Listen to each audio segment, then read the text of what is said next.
दोस्तों नमस्कार, मैं हूं भूपेंद्र रावत और आज मैं आपको संघ की चतुर चाल से सजग कराना चाहता हूं और मैं इसके नकली राष्ट्रभक्ति की पोल खोल करने जा रहा हूं और संघ से कुछ अहम सवाल संघ के समक्ष उठाने जा रहा हूं और अंधभक्तों के आंखों पर पड़ा पर्दा हटाने जा रहा हूं। हरियाणा में 1 अगस्त से लेकर 15 अगस्त तक तिरंगा यात्रा का आयोजन किया जा रहा है संघ परिवार की भारतीय जनता पार्टी के द्वारा। वो संघ परिवार जिस संघ के मुख्यालय नागपुर पे 26 जनवरी 2001 को बाबा मेंढे, रमेश कलम्बे और दिलीप छल्लानी ने तिरंगा फहराया था, तब आरएसएस ने बाबा मेंढे, रमेश कलम्बे और दिलीप छल्लानी के खिलाफ धारा 143, धारा 148, 323, 448, 504, 506 ब और 149 के तहत आपराधिक मुकदमा दर्ज कराया।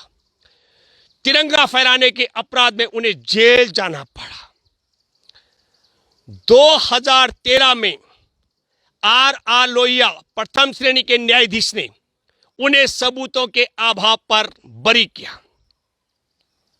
अब आप सोचिए कि संघ के मुख्यालय पर तिरंगा फहराने वालों पर आपराधिक मुकदमा दर्ज करवाकर जेल भिजवाने वाले संघ के लोग तिरंगा प्रेमी हो सकते हैं कि तिरंगा द्रोही। मैं दूसरा जिक्र करना चाहता हूं संघ के लोगों से। 30 जनवरी 1948 को राष्ट्रपिता महात्मा गांधी की हत्या के बाद इसी आरएसएस के लोगों ने हमारे राष्ट्र ध्वज को पैरों के तले रौंदा था। तब इनको दूसरा तिरंगा प्रेम नहीं था। हमारे देश के राष्ट्रीय ध्वज को पैरों के तले रौंदने वाले आरएसएस के लोग देशद्रोही से कम नहीं हो सकते हैं। राष्ट्रीय ध्वज का इतना बड़ा अपमान पूरे विश्व में संसार का एकमात्र संगठन होगा जिसके मुख्यालय पर राष्ट्र ध्वज फहराने वालों पर आपराधिक मुकदमा दर्ज कराया गया। पूरे संसार में ऐसा देशद्रोही पहला संगठन होगा जिसने अपने राष्ट्र ध्वज को पैरों तले रौंदा होगा। और मैं तीसरा जिक्र करना चाहता हूं, 2002 से पहले आरएसएस ने कभी तिरंगा नहीं फहराया। तो एक अहम सवाल, क्या हमारे देश में 2002 तक तिरंगा राष्ट्रीय ध्वज नहीं था या आरएसएस 2002 तक राष्ट्र प्रेमी नहीं था? तो दोस्तों, हमारा देश आप सब लोग जानते हैं, अंधभक्तों आप भी जानते हैं कि तिरंगा हमारे देश का राष्ट्रीय ध्वज देश की आजादी की जंग से के समय से मान्यता दी गई थी और राष्ट्रीय ध्वज के रूप में था और है और रहेगा। लेकिन संघ की चतुराई देखिए, 1948 में राष्ट्रपिता महात्मा गांधी की हत्या के बाद वही संघ जो देश में अंग्रेजों के लिए कंपनी सरकार की जासूसी के लिए हित में जासूसी कर रहा था, जैसे आज कंपनियों के लिए देश में पेगासस इजरायली हथियार से जासूसी कर रहा है।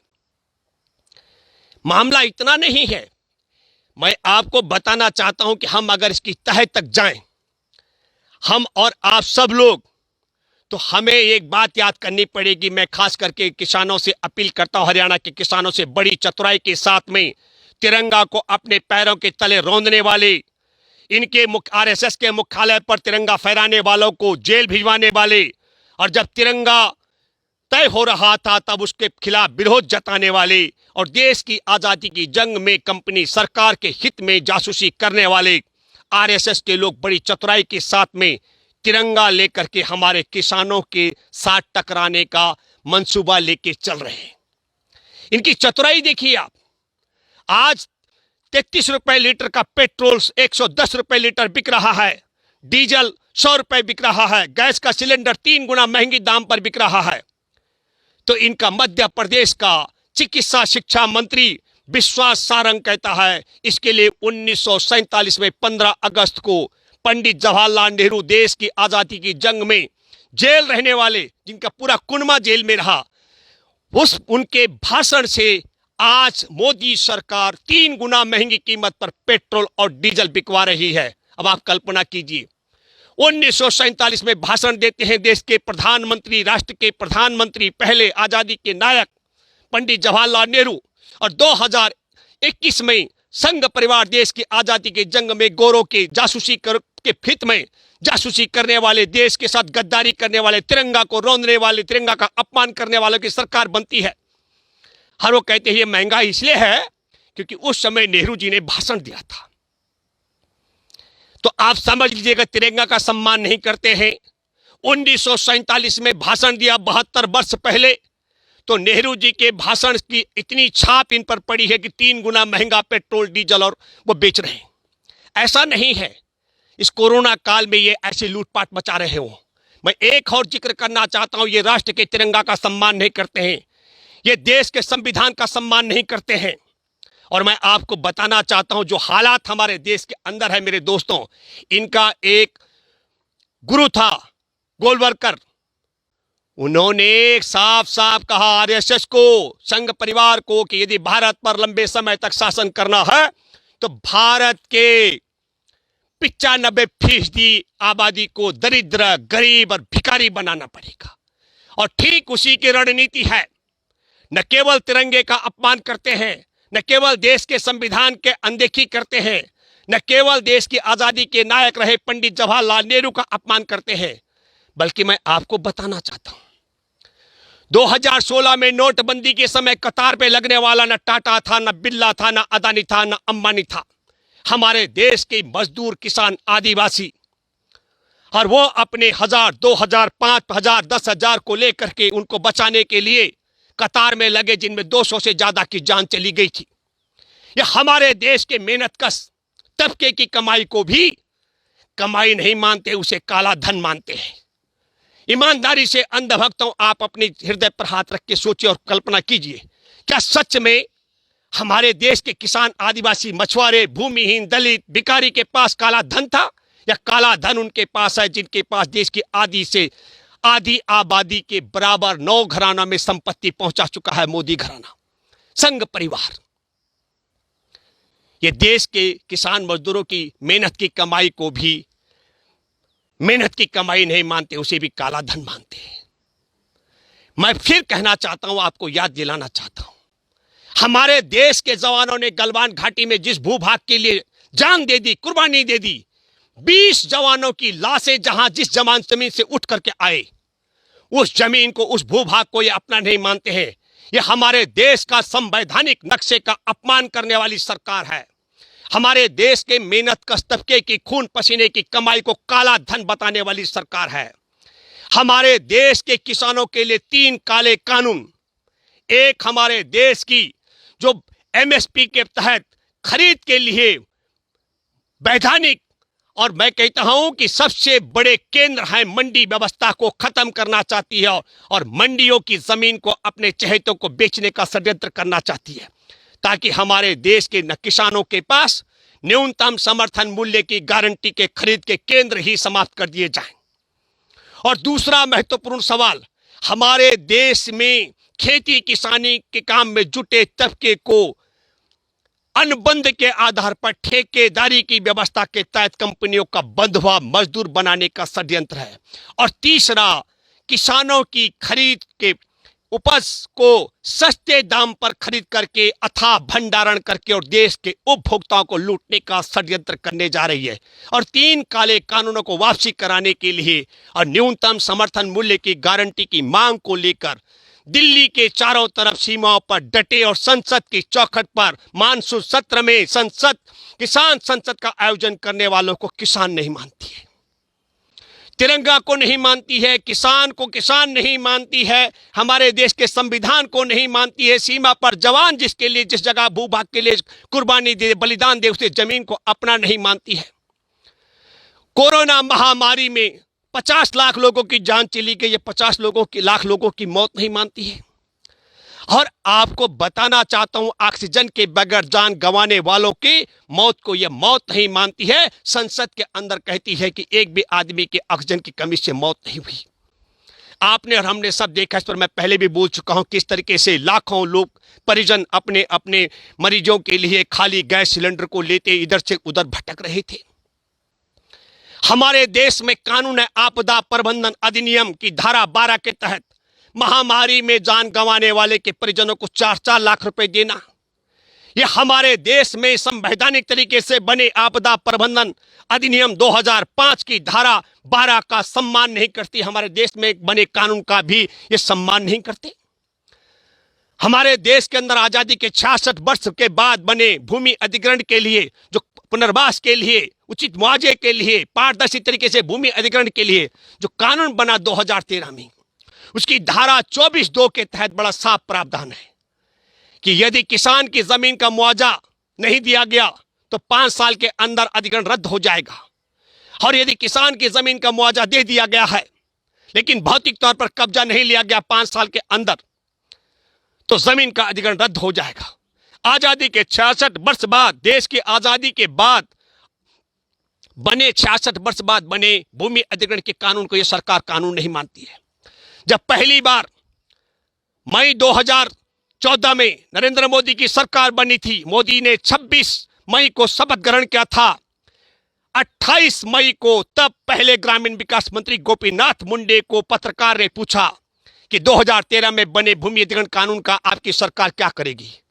और तब उन्होंने बोला था, गोपीनाथ मुंडे जी ने, उनकी आत्मा सुन रही होगी, उन्होंने कहा हमारी सरकार तत्काल इसका क्रियान्वयन करेगी। और क्रियान्वयन करने के बाद कहने पर, मैं मई की बात कर रहा हूं, 3 जून को गाड़ी तेज चल रही थी, ड्राइवर ने ब्रेक मारा और गोपीनाथ मुंडे जी का देहांत हो जाता है, क्योंकि 2013 में बने कानून को खत्म करने के लिए मोदी गिरोह को कंपनियों के एजेंट के रूप में स्थापित किया गया था।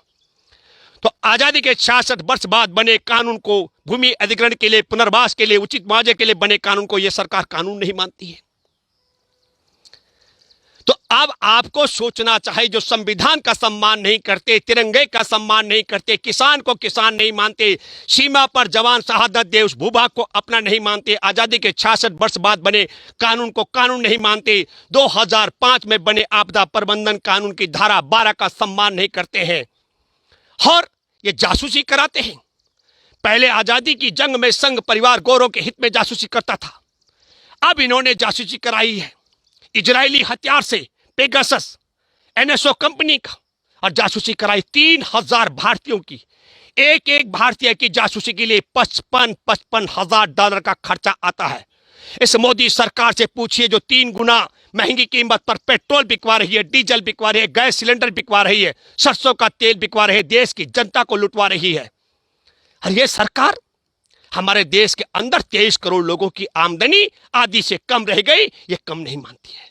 हमारे देश की विकास दर को रसातल में पहुंचाई गई, ये सरकार नहीं मानती है। पूरा विपक्ष कह रहा है कि पेगासस जो इजरायली हथियार है उससे कराई गई जासूसी की जांच होनी और चर्चा होनी चाहिए। ये मोदी सरकार संसद का अपमान कर रही है, संसद में चर्चा नहीं करा रही है। सुप्रीम कोर्ट ने स्वीकार किया है, देखना और रोचक होगा, क्योंकि सुप्रीम कोर्ट में बैठे जजों को भी फैसले अपने पक्ष में कराने के लिए इजरायली हथियार से जासूसी कराई गई। चुनाव आयोग ने जो मुकदमा बनाया था आम चुनाव आचार संहिता का उल्लंघन करने के लिए नरेंद्र मोदी और अमित शाह के खिलाफ, उन मुकदमों को खारिज कराने के लिए चुनाव आयुक्त की जासूसी कराई गई। जो रणनीति बनाई गई थी कि किस तरीके से देश के साथ गद्दारी करने वाले, चीन के साथ वफादारी करने वाले मोदी सरकार को विदा करेगी देश की जनता, तो विपक्ष की रणनीतिकार प्रशांत किशोर की जासूसी कराई गई। कांग्रेस के प्रधानमंत्री के उम्मीदवार राहुल गांधी की जासूसी कराई गई। जो पत्रकार देश में इसकी पोल खोल कर रहे हैं मोदी सरकार की, उनकी जासूसी कराई गई। अब आप समझ लीजिएगा, सीबीआई के निदेशक की जासूसी कराई। हम सब लोग भी जो बोलते हैं, हम सब की भी, और जासूसी का भी बड़ा षड्यंत्र है। मैं आपको बताना चाहता हूं, जैसे आप अपना मोबाइल ऑन करेंगे, ऑडियो सीधा इनके पास चला जाता है, जैसे आप कैमरा ऑन करेंगे सीधा इनके पास चला जाता है। अब वो कह रहे हैं कि अगर आपने गलत काम नहीं किया तो आप जासूसी क्यों डरते हैं?